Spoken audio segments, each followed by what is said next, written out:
Bismillahirrahmanirrahim. Assalamualaikum warahmatullahi wabarakatuh dan selamat petang semua. Terima kasih Yang Di-Pertua kerana beri peluang pada saya untuk mengambil bahagian dalam perbahasan Undang-Undang RU Kecekapan dan Konservasi Tenaga 2023.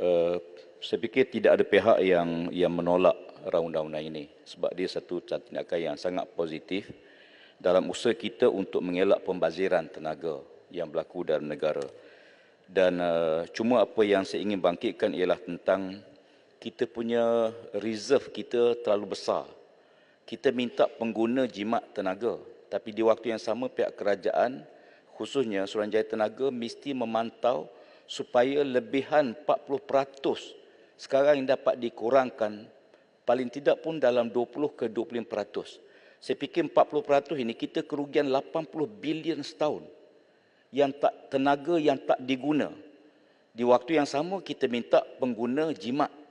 Tapi saya fikir reserve terlalu besar dan tak sepatutnya kita biarkan dia berterusan dalam jumlah yang begini besar.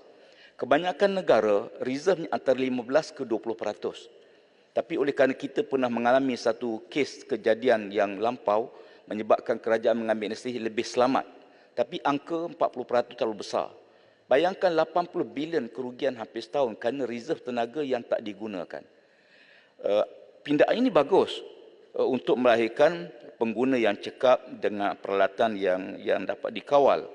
Namun saya juga ingin melihat tentang tindakan pihak kerajaan sebab di antara objektif pindaan ini ialah untuk mencapai sasaran net zero kita 2050. Tetapi di waktu yang sama, saya terkejut bila pihak kabinet telah buat keputusan untuk membenarkan tenaga dijual, dieksport keluar daripada negara. Saya ingat polisi ini sebenarnya mendatangkan risiko dan saya dapat penjelasan daripada Pak Menteri.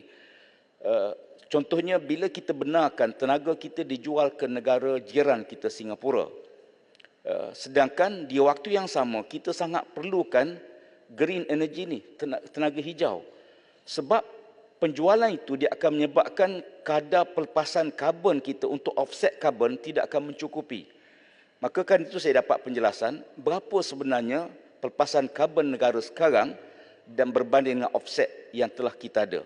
Saya bimbang kalau kita benarkan penjualan keluar, negara jiran sangat mengalu-alukan lama mereka minta sebab dia akan menarik pelabur-pelabur luar ke tempat tersebut. Sebab semua negara meletakkan syarat tenaga hijau. Salah satu syarat pelaburan mereka. Kalau kita dapat banner negara kita, saya fikir company-company besar seperti Amazon, Google dan lain-lain syarikat-syarikat besar daripada Europe, dia akan lebih tarik untuk melabur di negara kita berbanding negara-negara lain. Sebab kita punya reserve tenaga hijau kita yang besar. Dan ini juga perlu dilihat.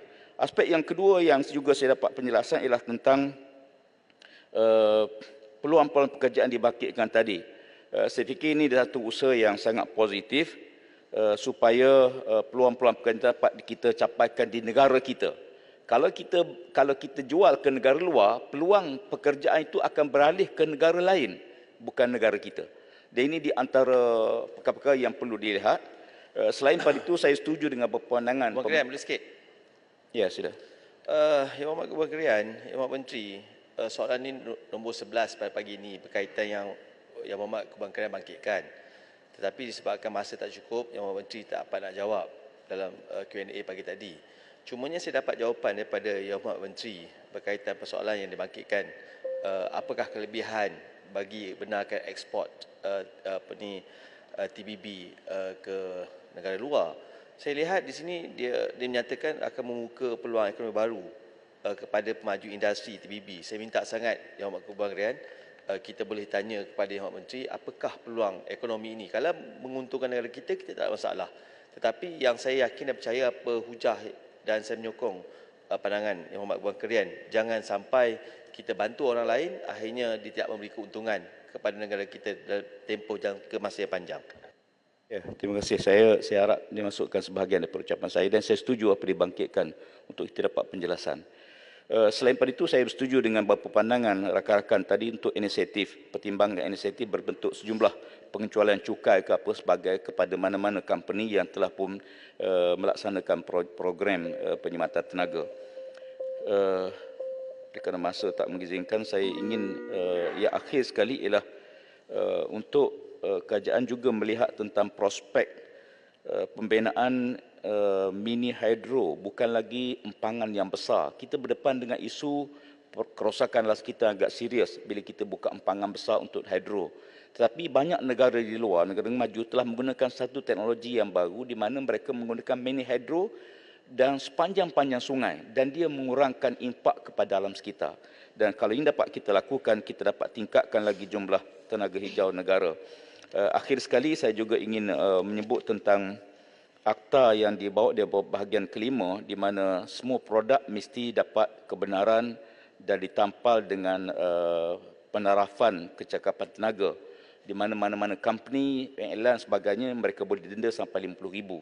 Saya fikir ini satu usaha positif. Cuma isu kita sekarang ialah macam mana kerajaan nak kawal pembelian produk melalui online sistem. Ya, yang ini menyebabkan kita kadang-kadang kita ada peraturan, tapi peraturan tak boleh kuat kuasa kepada penjualan melalui online. Terima kasih banyak.